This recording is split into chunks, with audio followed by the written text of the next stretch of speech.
Hari ini pagi yang sangat cerah dan aku akan menceritakan tentang aku pun tak tahu aku nak cerita apa. Hello, what's up? What's up? Yo.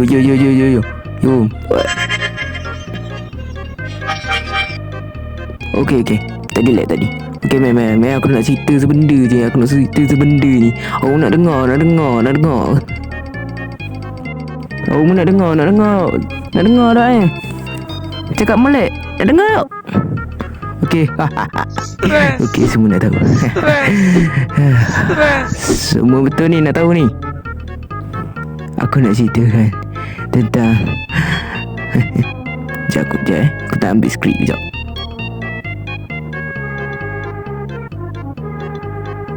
But what the hell,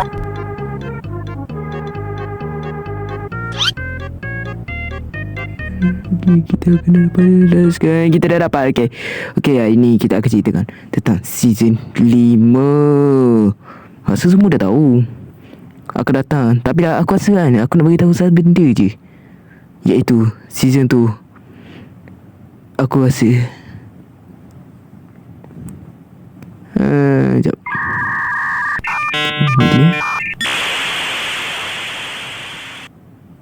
Sekejap.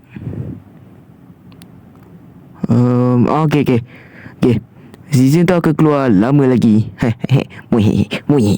Kan kalau korang rasa macam tu, sorry lah. Aku tunggu Miro saja. Tu je kan. Okay, aku tunggu Miro saja. Tu je. Sebab tu lewat sikit video kali ni. Aduh, baru dia daripada season dulu tu. Kejap je. Kan. Understand? Jom deh. Dah bye.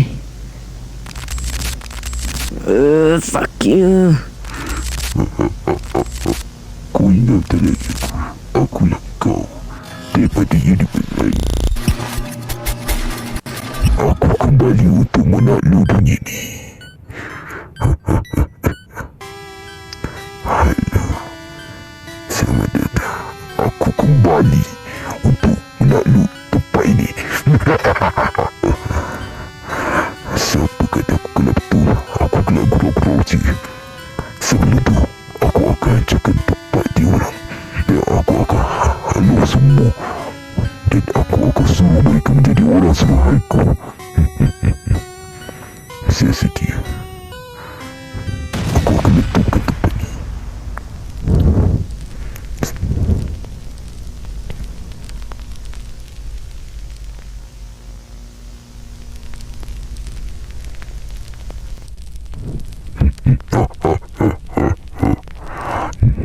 Nanti kalau saat yang aku akan keluar.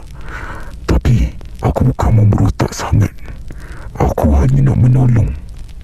Tapi cuma aku terpaksa saja buat ni.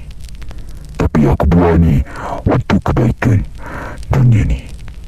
Nantikan akan datang.